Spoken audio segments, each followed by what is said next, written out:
시청자 여러분 안녕하십니까? 헬로티비 뉴스입니다. 자, 김나영 아나운서 네. 이번에 누 변이라고 불리는 새로운 코로나19 변이 바이러스가 나왔다는 소식 들으셨죠? 네, 그럼요.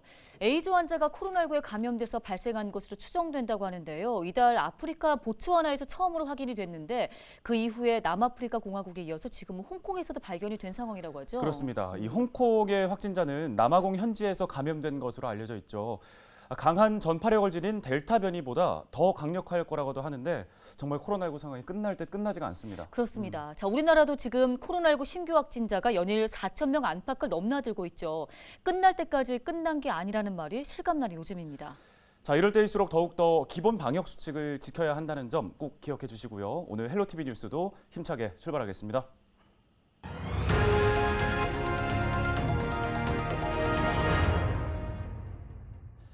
네, 첫 소식입니다. 코로나19 신규 확진자가 연일 4천 명 안팎을 기록하고 있습니다. 병상 배정을 기다리는 환자도 늘어나고 있는데요. 정부는 다음 주 방역 강화 종합 대책을 발표합니다. 네, 취재 기자를 연결해서 자세한 소식 들어보겠습니다. 자, 이세진 기자, 신규 확진자 수가 또 4천 명에 육박했죠? 네, 하루 사이 신규 확진자는 3,901명 늘었습니다. 위중증 환자도 617명으로 역대 최다 기록입니다. 사망자도 하루 만에 39명이 늘었습니다. 지역별로 보면 서울과 경기, 인천을 포함한 수도권에서만 3,099명이 나왔는데요. 전체 79%에 달합니다. 네, 수도권의 병상 부족 사태가 현실화되고 있는 모습인데요. 네, 전국 중환자 병상 가동률은 70% 초반 수준인데요. 수도권은 84%를 넘어섰습니다. 병상 배정을 기다리는 수도권 대기자는 26일 처음으로 1,000명을 넘었습니다. 모두 1,310명에 달했는데요. 전날보다 370명 늘었습니다.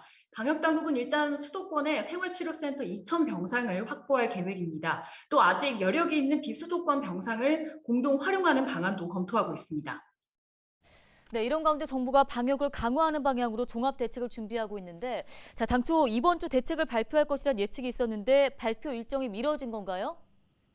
네, 방역 강화 수위를 두고 업계나 부처 간 의견이 엇갈리면서 발표 일정을 미룬 걸로 해석됩니다. 일상회복위원회에서 어떤 논의가 오갔는지는 코로나 정례 브리핑에서 나온 이야기로 들어보시죠.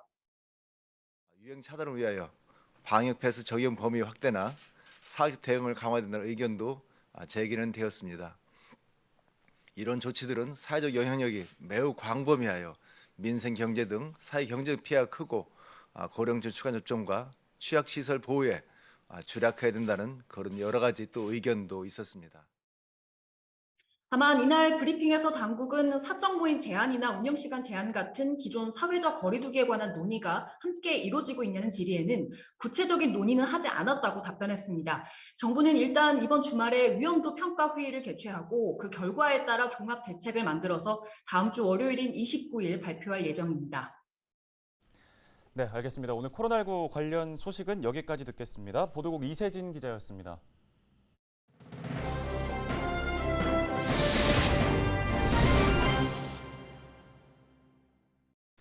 네, 이어서 키워드로 정리한 우리 지역 소식입니다. 오늘 살펴볼 첫 번째 키워드, 대개조입니다. 자, 인천시가 산업문화공간 대개조 비전 선포식을 열었다는 소식인데요. 인천에는 남동산단과 부평산단 등 많은 산업단지들이 자리하고 있죠.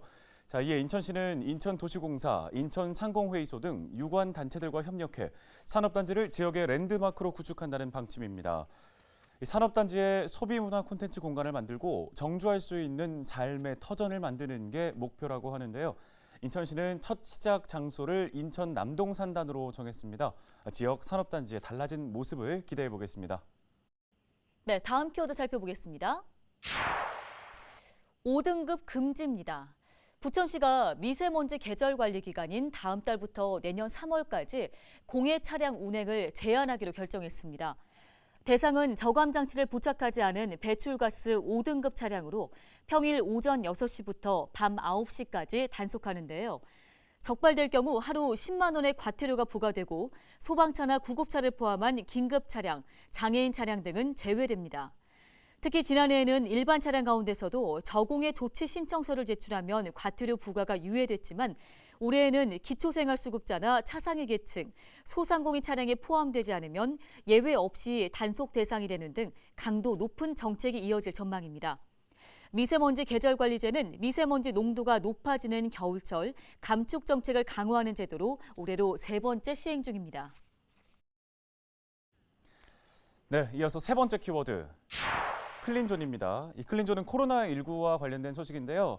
최근 단계적 일상 회복으로 인해 사람들이 밀집하는 시설이 점차 늘어나면서 부천 다중이용 시설에서도 실내 공기질을 사전에 관리하는 절차가 강화됩니다. 부천시는 환경부 환경기술개발 사업을 지역 다중이용 시설에 전액 국비로 지원해 한 달에 한 번씩 내부 공기질을 진단하고 그 결과에 따라 사업장에 맞는 방역 시스템을 제공한다는 방침입니다. 지원 대상 시설은 실내 공기질 관리법에 따라 의료기관, 실내 놀이시설, 대규모 점포 등이 해당됩니다.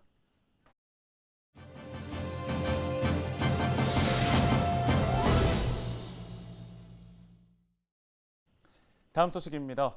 김포FC가 지난 24일 열린 천안시 축구단과의 챔피언 결정전 1차전에서 1대0으로 승리하며 우승에 한 발 먼저 다가섰는데요. 자, 앞으로 우승까지 남은 한 경기 어떤 전략을 세우고 있을지 이야기 나눠봅니다. 네, 서영길 김포FC 대표이사님 연결합니다. 대표이사님 안녕하세요. 안녕하세요. 반갑습니다. 네, 자 김포FC 올 시즌 K3 리그에서 돌풍을 일으켰습니다. 그라운드를 뜨겁게 달궜는데요. 지금까지 소회 한 말씀 들어볼까요? 2021년 처음 시즌을 시작할 때는 저희 김포FC가 6경기에서 1승 3무 2패라는 성적을 거뒀어요. 그 고종 감독님하고 굉장히 뭐라고 해야 되나 재미삼아 농담삼아 이렇게 해서 언제 우승하겠냐라는 우승에 농담 섞인 투로 얘기를 많이 했었는데 그 이후로 저희가 7경기 연속 승리를 하는 그런 일들이 벌어졌어요. 굉장히 당황스럽기도 했지만 롤러코스터를 타는 그런 기분이 들더라고요. 그래서 축구라는 게 이렇게 사람의 감정을 들었다 놨다 할 수 있는 그런 게 스포츠라는 걸 다시 한번 느꼈고요. 올 한 해 선수들하고 너무 행복한 시간을 보낸 것 같아가지고 현재는 시즌을 마무리할 때라는 생각이 들어서 남은 한 경기 잘 마무리해서 저나 코치진, 프런트 선수들 모두 좋은 기억이 남는 그런 한 해가 되었으면 좋겠다고 생각합니다. 네, 자 이제 남은 한 경기 챔피언 결정전 2차전이 바로 내일 열리는데요. 어떤 전략으로 나설지 궁금한데요. 일주일 만에 저희가 3경기를 치러야 하는 힘든 일정을 소화하고 있어요. 무엇보다 체력 회복이 최대 관건이라 생각하고 저희 김포FC의 최대 전략은 우리가 잘했던 것, 우리 김포FC가 가장 잘할 수 있는 축구를 하는 게 최고의 전략이라 생각됩니다. 올 시즌 저희 김포FC가 보여드렸던 함께하는 축구를 다시 한번 보여드리려고 코치진과 선수들이 최선을 다하고 있습니다. 네, 지난 10월에 프로리그 진출을 선언한 김포FC가 K3 리그 우승컵을 들고 당당하게 K리그2로 향할 수 있을지 이제 많은 팬들의 관심이 집중되는데요. 자, 승리를 염원하고 있는 김포 시민들께 끝으로 각오 한 말씀 부탁드립니다. 우승에 대한 열망은 무엇보다 선수들에게 가장 큰 관심인 것 같습니다. 저희 선수들이 올해 기대 이상의 성적을 낼 수 있었던 건 김포 시민들의 뜨거운 관심과 성원이 있어서 가능했다고 보고요. 창단 1년 만에 K리그 프로 진출을 할 수 있었던 것은 김포시 행정과 시민들의 행복 추구를 가치를 향상하시는 김포시장님, 김포시청 관계자분들, 김포시의회, 또 무엇보다 김포를 더 좋은 도시로 만들고자 하는 저희 김포 시민들의 기대감이 저희 김포FC를 우승에 도전할 수 있는 발판이 되었다고 생각하며 우승을 떠나서 저희 김포FC 선수들이 흘린 땀과 열정에 더 많은 박수와 격려를 우리 김포 시민분들께서 보내주시면 정말 감사하겠습니다. 저희 김포FC 이번에 반드시 우승컵을 들고 K리그로 올라가겠습니다. 지켜봐 주시기 바랍니다. 감사합니다. 네, 오늘 관련 말씀은 여기까지 듣겠습니다. 김포FC 서영길 대표였습니다. 자, 김포 지역에 연고를 둔 축구 구단이 챔피언 자리를 놓고 시즌 마지막 경기를 치릅니다. 네. 시민들도 무척 흥분되는 경기가 되겠죠. 그럼요. 저희도 김포FC가 K3 리그 챔피언에 올라서 K2 리그로 승격하는 소식 더 많은 김포 시민들에게 알리고 또 함께 기뻐할 수 있기를 바라겠습니다.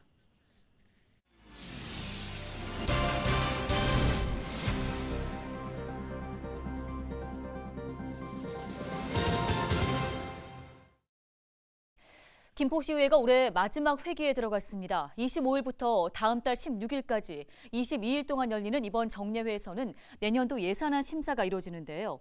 의회는 상임위별로 예산을 심의한 후 다음 달 2차 본회의에서 내년도 예산안을 최종 의결할 예정입니다. 한편 김포시는 올해 예산 규모보다 9% 늘어난 1조 6천억 원을 내년도 예산안으로 편성해 김포시 의회에 제출했습니다.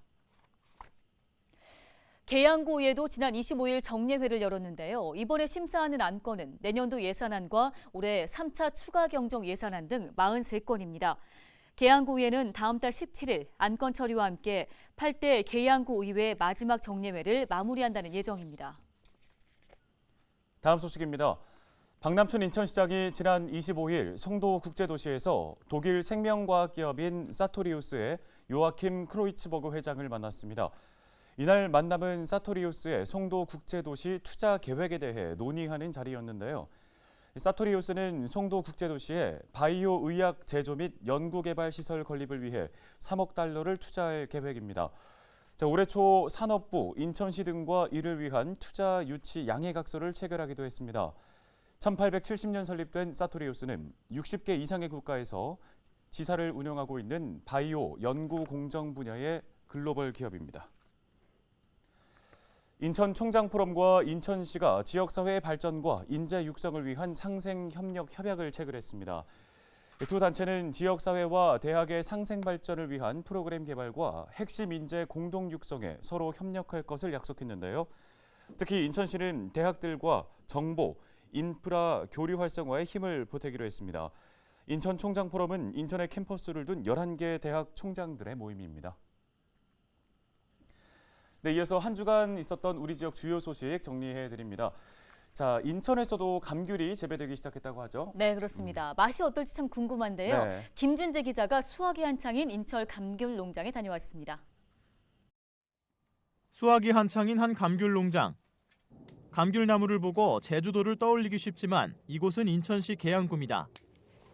지난 2019년 감귤나무 묘목 280그루를 심은 뒤 2년간 공들인 끝에 올해부터 첫 수확을 시작한 겁니다. 올해 예상되는 수확량은 약 2톤. 감귤 명칭은 계양산에서 이름을 딴 계양봉입니다. 인천에서 난 감귤 어떤 맛인지 궁금한데요. 직접 확인해 보겠습니다.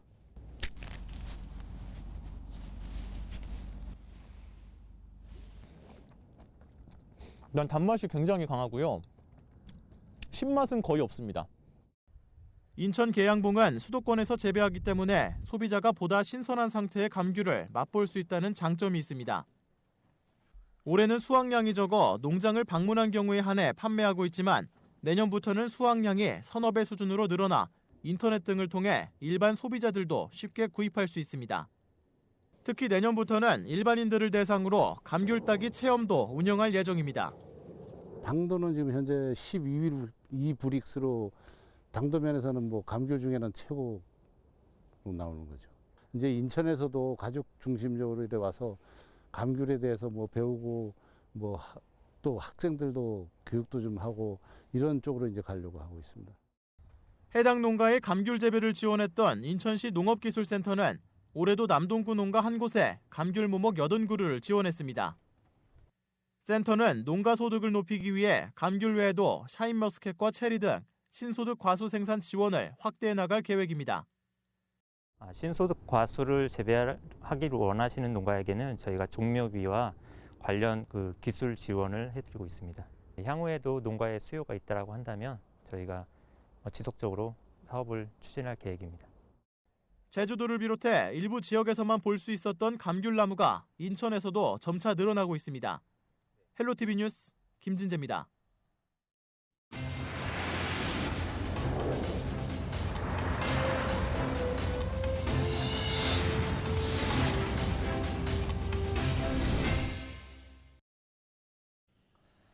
오늘 저희 헬로티비 뉴스가 준비한 소식은 여기까지입니다. 네, 시청해주신 여러분 고맙습니다.